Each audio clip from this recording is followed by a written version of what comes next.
Thank you.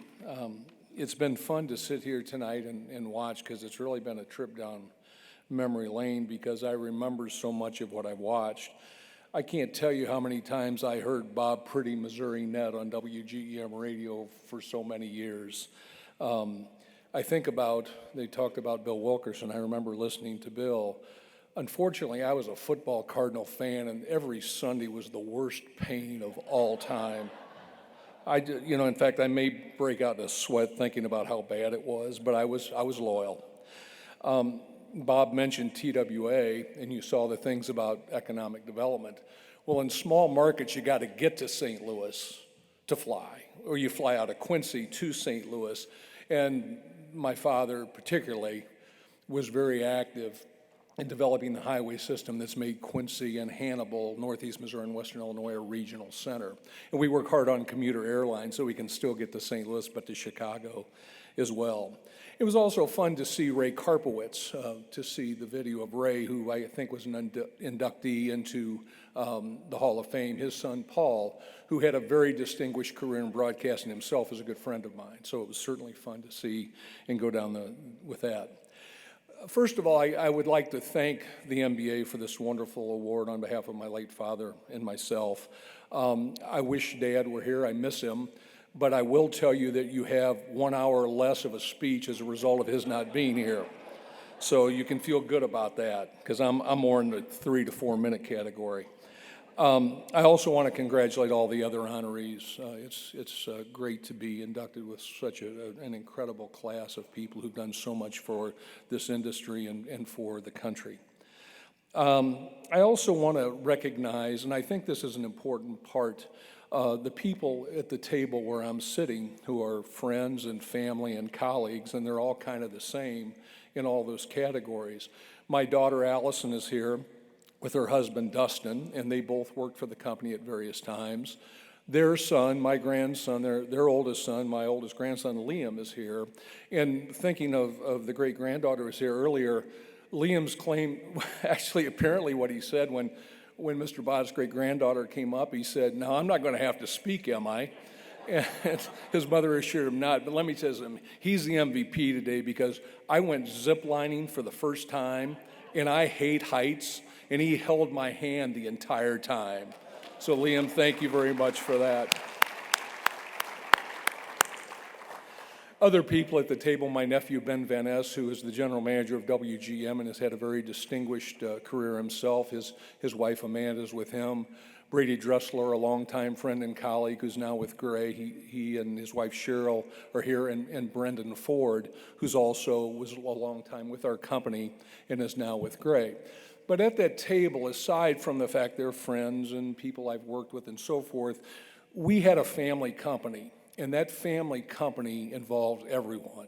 We were very, very lucky that it was that way. And to kind of show it to you, Brendan Ford is here.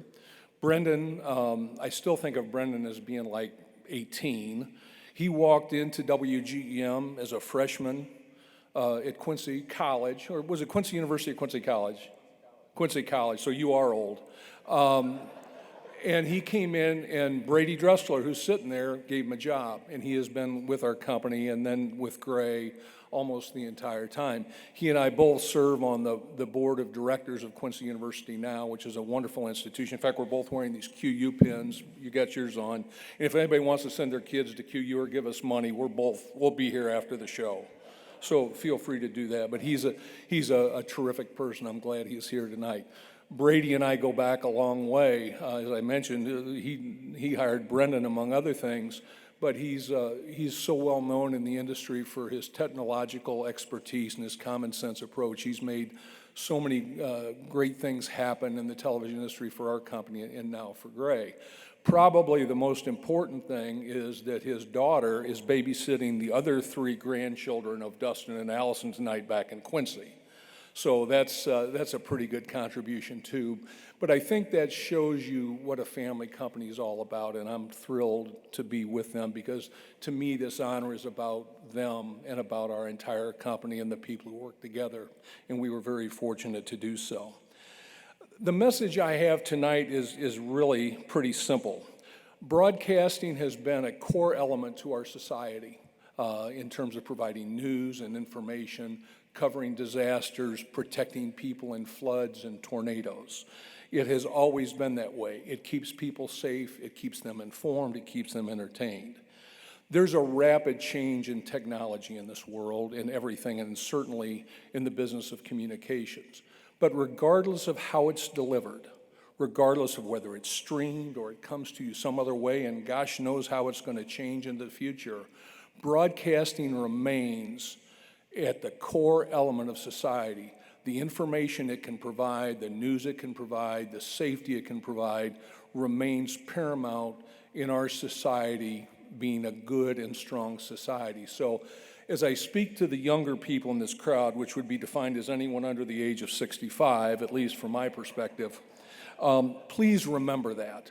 And please continue to support the social service organizations and the projects. You have an incredible megaphone. You can do so much in your communities. So I would encourage you to continue to do all the things you've been doing, despite the fact that technology is different and the delivery systems are different. And I would also encourage you to support, continue to work and be involved in the industry. Groups like the MBA, and Chad Mahoney, who's an alum of WGEM, is now the executive director, president, CEO of the MBA, and he did great work for us, as Harry Stewart-Height, who is now with the MBA. They were both alums of Quincy, and thrilled to have them here, but support what they do at the state level and the national level. And I can't tell you how important it is that you support and be involved in the NAB. So much of what happens in this industry is decided on Capitol Hill. And anything you can do to help to support the NAB would be absolutely, I think, in your personal best interest, and I think in terms of protecting broadcasting, which is good for society.